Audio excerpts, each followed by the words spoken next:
tayo po ay mag-travel ulit at ating galugarin ang mga ilang kagubatan dito sa lungsod na Cavite. Sa kabila ng pag-usad na teknolohiya at panahon, may mga ilang pa rin mga gubat na nananatiling napapakinabangan ng kamukha nito. Maraming mga activity, maraming mga kasya na natin. Tunay na isang patunay na ang kalikasan ay pinananatili pa rin dahil ito ang pangunahing tahanan ng mga ibon na hayop sa patuloy. Pero bago nga pala ako magpatuloy sa ating paglalay at pag-video, so paki-subscribe muna po at tusikasan doon gapay kasama para kayo naman ay aking mag-subscribe. Yan, lilipot ko kayo sa mga gubat-gubat dito. Medyo maraming ulat. Ayan. Ito ay malapit din sa kalsada pero kita mo pa rin ang ganda. Hindi ko alam kung paano marami. Matubig kasi. Ayan, dami tubig. So, ang tayo po talaga.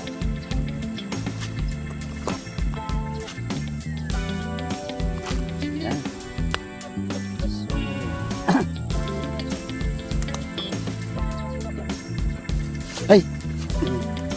Dami pa rin mga ito. So maraming mga pulis mga iba-ibang mga insekto. So tingnan natin yung mga sapa-sapa dito yun.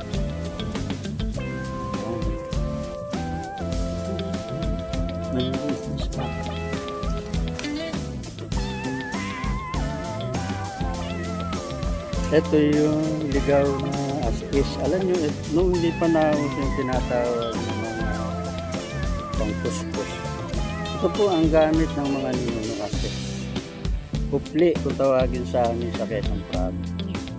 Yan, maraming ligaw na ganito dito. At yan ay ginagamit ng araw nung elementary kami. Sasabihin sa amin ng aming mga teacher. Magdala kayo ng kupli. Ay! Yan na cut ang ating paglalay dahil may advisory na natatanggap ng tayo. Yan, gubat-gubat. Ako kasi po'y mahilig talaga mag-lakbay at sumusunod sa mga tatawagin sa amin sa Quezon ay kalaan. Ayan, dito na tayo. Ayan. Maraming naglalaki ang mga Pilipin. So, hindi ko alam kung anong pangalan nito. Ano po, akasya yan. Yan.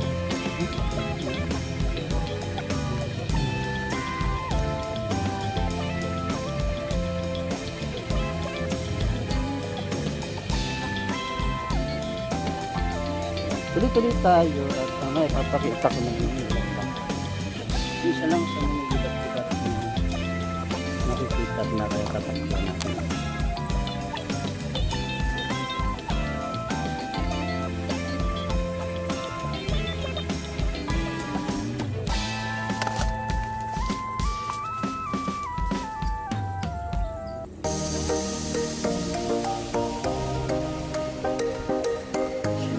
Sapak na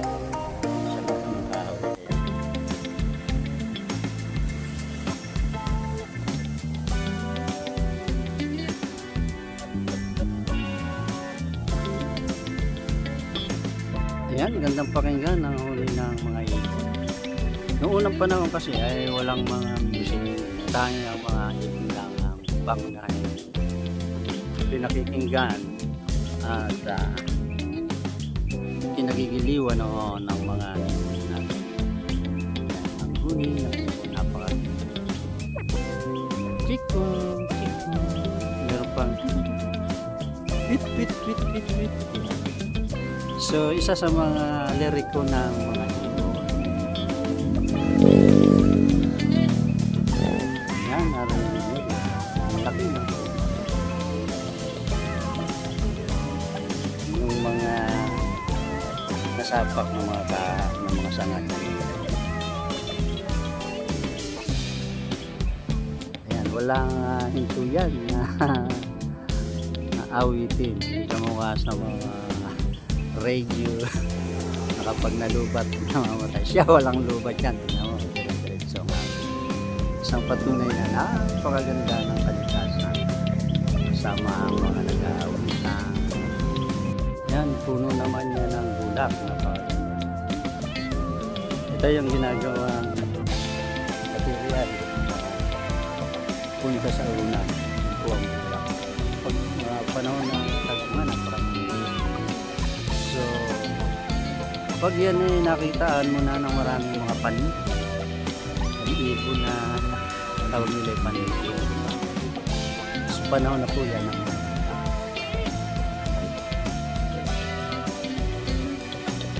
Itong punong ito, hindi ko alam kung anong tawag. Yan. Itong punong ito, hindi ko alam. Pero alam ko yung ganda niya, may bulaklak siya. May bunga. Ayan.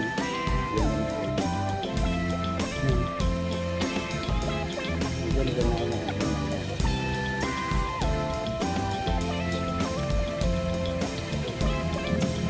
Yan ang puno ng bulak na pakalaki.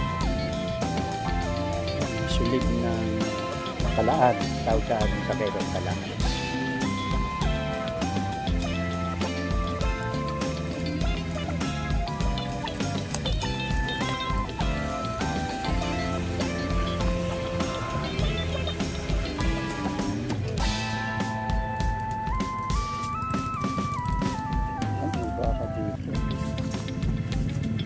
May baka.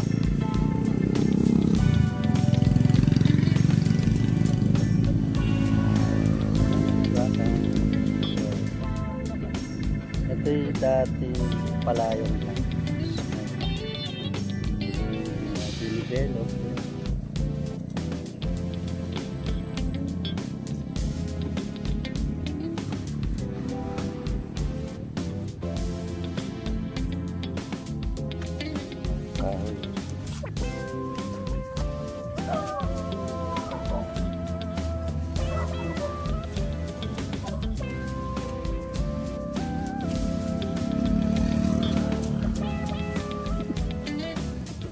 Hello. Bakit ikaw ay maluwag ang damit? Totoo ba yung kasabihan na naliligo kayo raw nung nakaraang mga siglo ni Kalabaw at ikaw, si Baka? Sa pagmamadali daw ninyo dahil hinahanap kayo ng inyong mga amo. So nagkapalit ang inyong damit. Yung kay Kalabaw ay naisuot mo. At yung damit mo ay naisuot ni Kalabaw. Kaya ngayon, ang iyong damit ay maluwag sa iyo. Kailan mo ba yan isusuli? Ayan, bye-bye! Magpapabusog ka ha at baka mamaya may pag-inom naman. Gusto pa ka maluwag ang damit. Nga! Ayan, tatawag siya.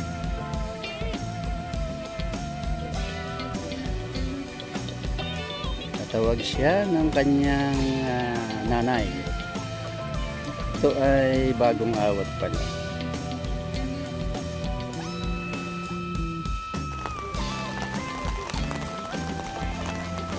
Yan, ito ang mga taniman ng mga saluyot, gulay.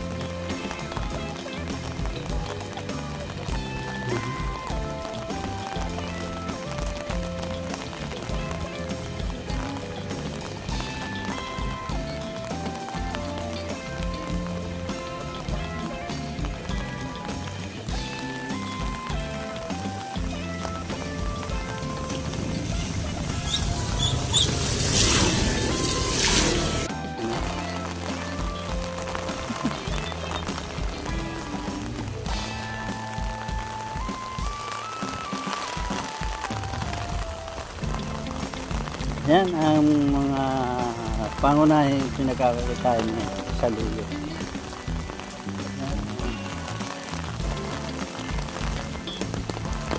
Ito sa tabi may mga saging.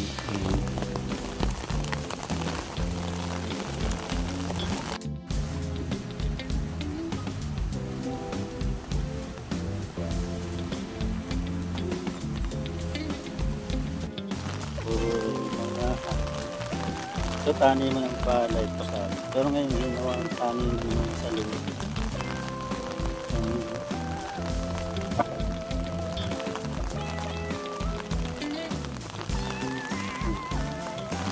Sipag ng mga tao dito sa probinsya ng Cavite. Kung hindi nakapagtanim ng mga palay, ayan, sa luyo,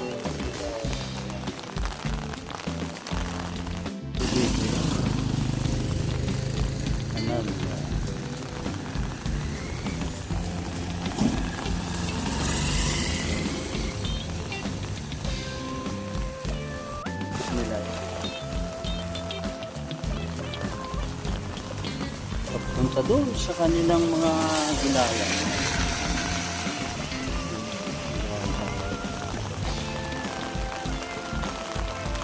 Gaharbisan nila. Saluyot ang kadalasan niya. Yan, mapagkatanaw po niya puro saluyot.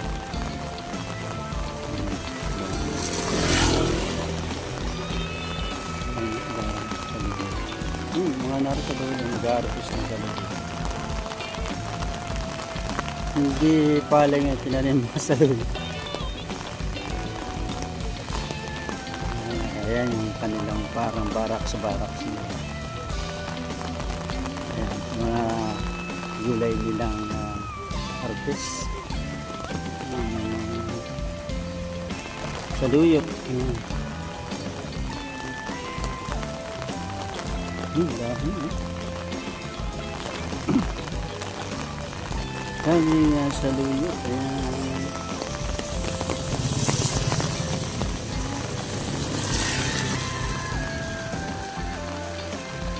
Ayan. Puno ng saluyot. Ayan o. Kung taba. Mga taba yan. Mga saluyot yan. Narbus nila yan. Maliliit pa yan sa kanila. Pag tumaas na yan hanggang dibdib, mga 4 feet. Yan. Narbus na nila yan. Takang mga puno dito.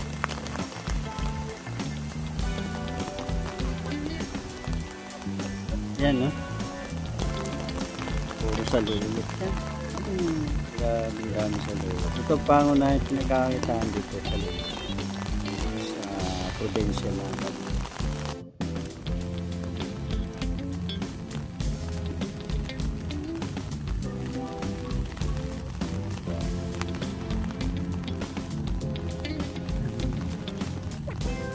Ito yung dating palayan. Pero ngayon yan.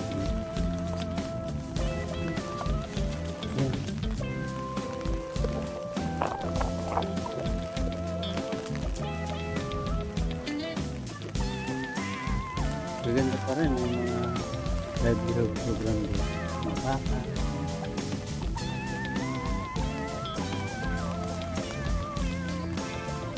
Pag ilan lang kaya may hirap kuha ng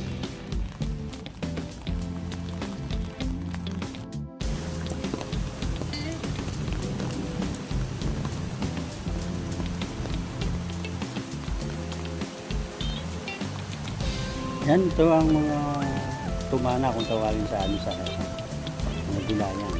Hindi sila makapagtanim ng palay kaya puro gulay ang kanilang tinatanim. Mga tanlad, gabi, talbos, kamuting talbos,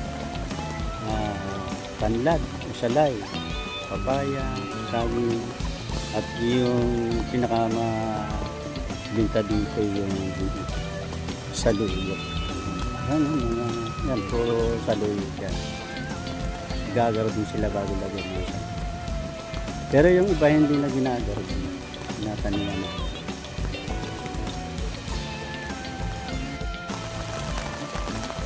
Ayan, siguro po ay sa pamamagitan nito, ay dito ko na po tatapusin yung ating pag-video sa buhay ng mga magbubukid dito sa probinsya ng Cavite at Laguna.